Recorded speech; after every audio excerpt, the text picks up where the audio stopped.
Welcome to Mysterious Goings On. I'm J. Alexander Greenwood, and as usual, call me Alex. That's a mouthful.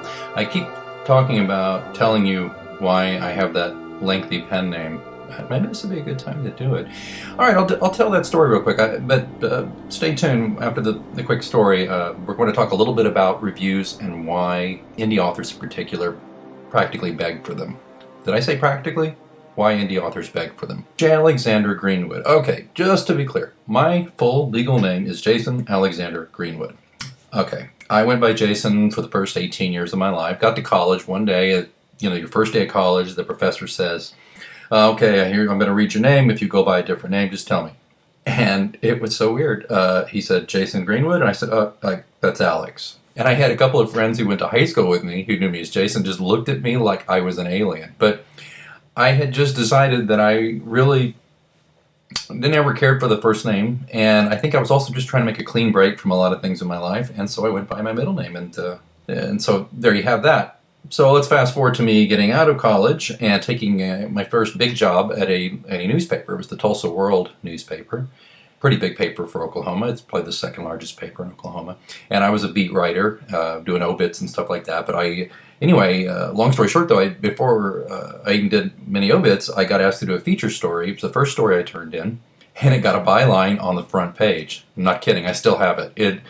It just never happens. It's like your first story with a byline is on the front page of one of the largest newspapers in your state. It was a dream come true.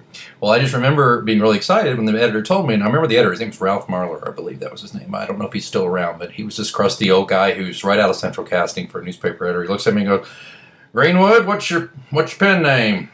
I was like, my pen name? He goes, well, what do you want? How are we going to do this? You're getting a byline. What do you want? Just going to stick with you now. And I go, I don't know. He goes, well, let's see, what's your name? And I said, well, my full name is Jason Alexander Greenwood, but I go by Alex. And he goes, why don't we, hey, I got an idea. And he types in J. Alexander Greenwood. And I thought it was pretentious as shit, but, I wasn't going to say anything because I was kind of afraid of this editor. And I think he thought it was a joke. And I just said, okay. And from then on, there it was. It stuck. And, I don't know. I built some equity with that name as a writer here like almost how many years later, 25 plus years later.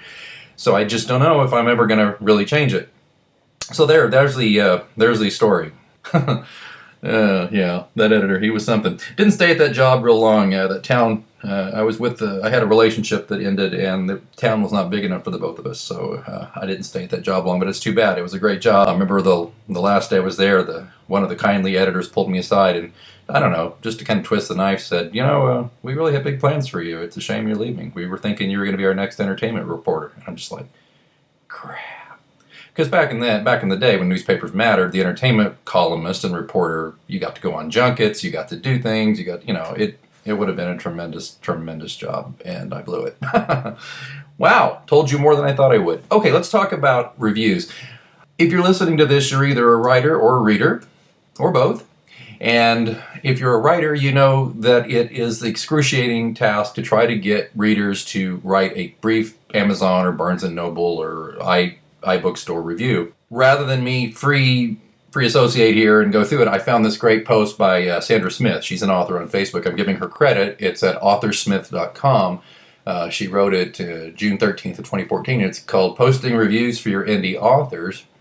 And I'm just going to skim this, and I hope I don't know Sandra, I hope she's not mad at me if she finds out I did this, but I'm giving her full credit, so go visit her. Again, authorsmith.com.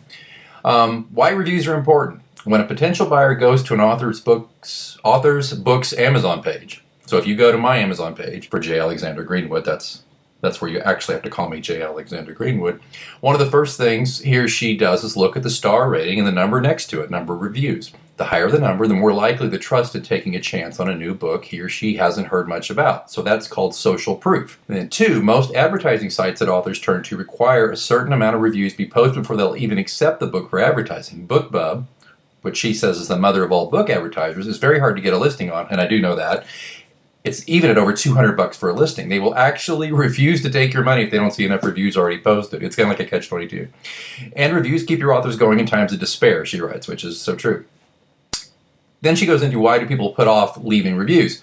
Well, we're all just human, except for the aliens among us, she says. Again, I'm reading Sandra's work here. And we get busy. And I agree. I mean, I'm busy. I owe reviews to author friends of mine.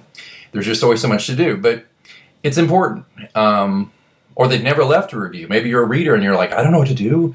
And, or you're not a writer. You can't leave a review. You don't know how to do it. You hated writing books reports in school and blasted if we're going to write one now, Sandra says. Or we read the book too long ago, can't remember enough to write a decent review. Or we don't want to leave our real name out there on the internet. Well, you don't have to do any of that. So here's some tips, okay? And I'm going to free associate between her piece and my thoughts on that, but one thing, I was talking to Jason McIntyre on a previous podcast. He was on Chapter 5 and Chapter 6, by the way. And welcome to Chapter 7, which this is. And we were talking a little bit about reviews. It's like, you don't have to write a book report like in school. Nobody needs you to recite the plot of the book.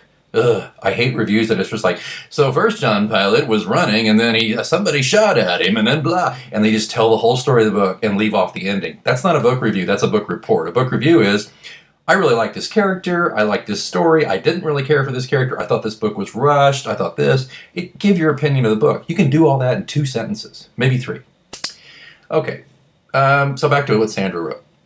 2 or 3 sentences are fine. Yeah, very good. She's got a tip here. Look over the reviews already posted. You'll see that people focus on different things. It's all good. Well, unless people are nasty, don't be nasty, she says, and I agree. But I also say this, please, don't write a book report. Don't tell everybody the plot of the book.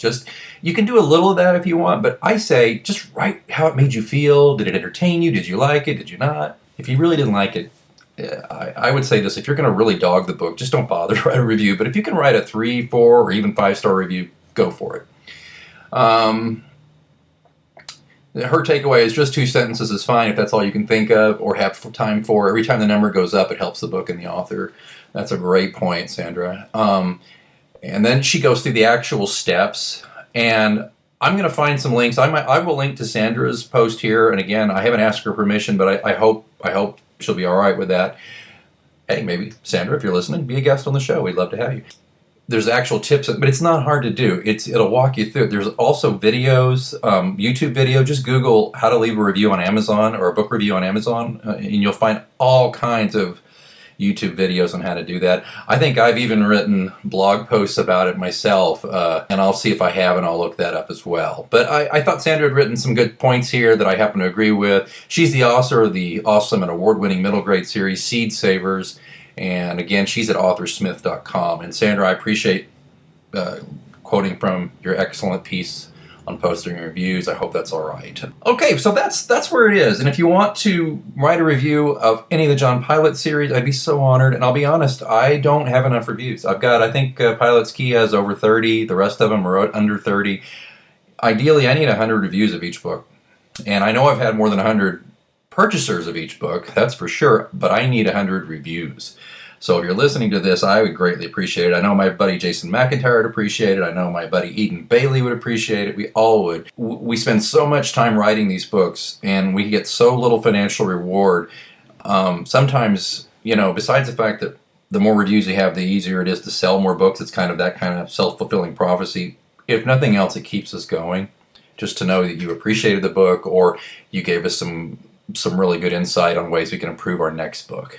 Anyway, this has been Mysterious Goings On, Chapter 7. I will come up with some catchy title by the time I post this. Basically, we'll have a new chapter or episode every Friday, so I appreciate you for tuning in and for listening. If you want to get in touch with me, I'm on the Twitter at @A_Greenwood, or go to my blog, the Clues blog, at pilotscross.com. That's PILATESCROSS.com, pilotscross.com. And I'd love to hear your comments or just tweet at me. And of course, my books are all available. The John Pilot Mysteries are Pilot's Cross, Pilot's Key, Pilot's Ghost, Pilot's Blood, Pilot's 7, and I have numerous short stories out there as well. You can just search my name, J. Alexander Greenwood. You know how I got that name now. On Amazon, Barnes & Noble, iBooks, blah, blah, blah, blah, blah. Okay, enough of that. Thanks so much for listening, and as always, keep reading. Between prepping ingredients, setting the table, and planning your tomorrow, sometimes you need an extra hand with dinner. Delta Faucet is here to help. Just ask your connected home device to fill your pasta pot with Delta Faucet Voice IQ technology and fill it with the perfect amount of water. Done. Visit deltafaucet.com/voiceIQ to see how Voice IQ can fill your dog's bowl, wash your hands, and more. Get a credit card that gives you what you need now. A low interest rate on everyday purchases and a place to transfer high interest rate balances. The PenFed Gold Contactless Card is our lowest interest rate credit card. You can even earn a $100 statement credit when you spend $1,500 in the first 90 days. Join PenFed and together we can help you keep more of what's yours. Visit penfed.org/goldcard. To receive any advertised product, you must become a member of PenFed, insured by NCUA.